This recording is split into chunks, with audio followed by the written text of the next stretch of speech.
rabbis say life is a vestibule to prepare ourselves, et cetera, et cetera. You know, who knows? Who knows what he's talking about here?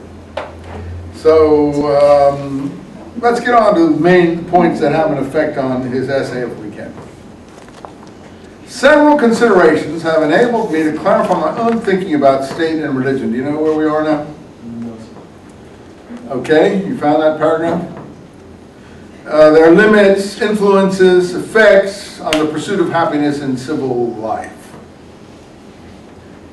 As soon as a man recognizes that he can neither fulfill his duties toward himself, his creator, and his fellow man, nor escape the oppressive misery of loneliness if he lives in isolation from society, he has the obligation to end this state of isolation, I don't know what he's talking about here, and to promote a common welfare, blah, blah, blah, blah. So he says we all need society, and we should be like Hobbes, we should recognize that, and so we have to give up some freedom, I guess he's getting at here in his own words.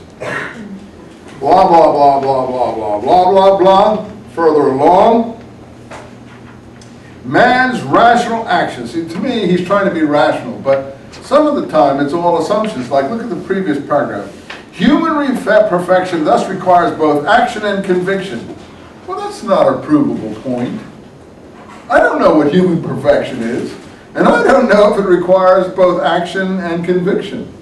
He's just stating that. I mean, there's nothing reasonable or unreasonable about this. It's just a statement of what he thinks. So he's trying to couch it in a kind of pseudo-rationality, but, you know, the proposition hasn't been proven or anything.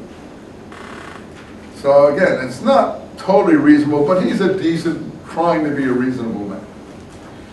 I think we can see he's a very decent man. He's not a liar, he's not a cheat, he's not a scoundrel. He's not trying to work people up, he's not a provocateur. He's not going to behead anybody.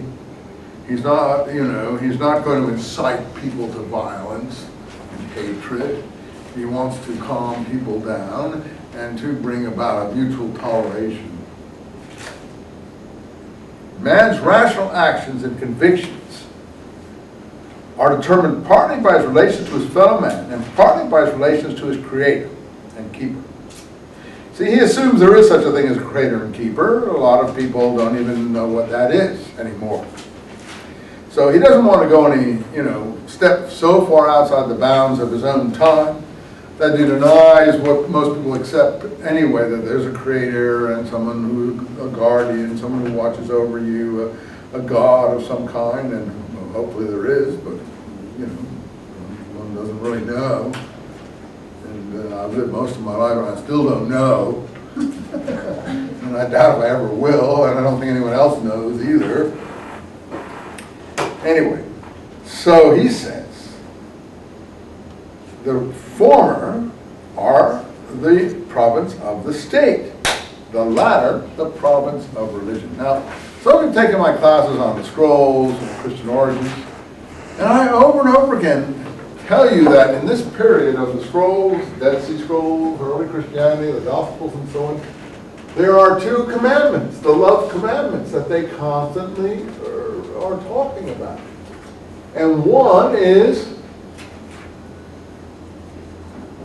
righteousness towards your fellow man. And the other is piety towards God. One is love your neighbor as yourself. The other is love God. The two love commandments are righteousness and piety. Piety is your relations to God. Righteousness is your relations to your fellow man. What he's saying right here. This is 18 centuries later, and he's saying the exact same thing in just sort of words that seem a little more, you know, philosophically oriented. Yeah. That's your action and conviction. Well, exactly. That's what I'm saying. That's what he's talking about here. Your relations to your fellow man and your conviction and so on. But in those days, they expect piety towards God. You did certain things, like you prayed. Some people do that too. You know, purified yourself. You bathed. you know, whatever the things that the Essenes were doing, especially, and that's where you first encounter this stuff in Josephus, is piety to God. And righteousness towards your fellow man was how you treated people in the society. And I don't see any difference here. Frankly, it's really interesting that so little has changed in 1800 years in terms of how they present these things. Now, whether he is aware of that connection, I don't think he is. Yeah, you're saying an action and conviction. I don't know what the actual German word for these things are. So one has to do with relations with your fellow man, the other with God. One is, but you see, in those days, both had to do with religion. Neither really had to do with the state as such. State and religion were the same. I'm talking about back in the first century period. So he even mentions church, synagogue, and mosque here. You can read this material, so I just want to pick out important points here. Moving along 2 or 3 paragraphs further along, you read this stuff yourself.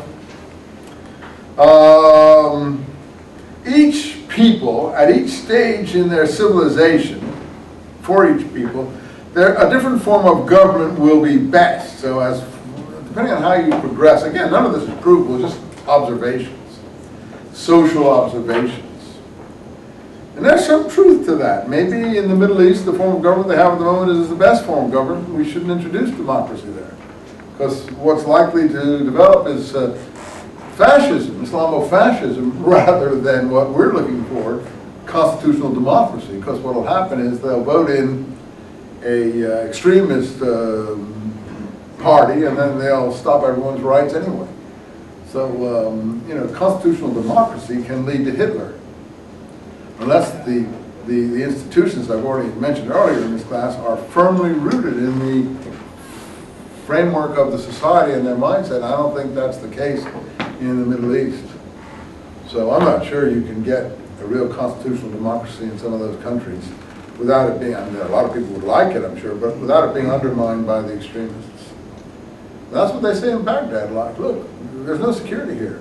So in a situation where the Americans have not brought security, they didn't bring enough troops in there to bring security, and we don't want to have a draft and put you guys all in the army, and you don't want to be shedding your blood on the streets of Baghdad either, you know, UEDs or whatever, they're IEDs, you know, short of going in there and giving security, none of this can work. None of this can work, which is the problem. And again, I don't have the answer, but I'm just saying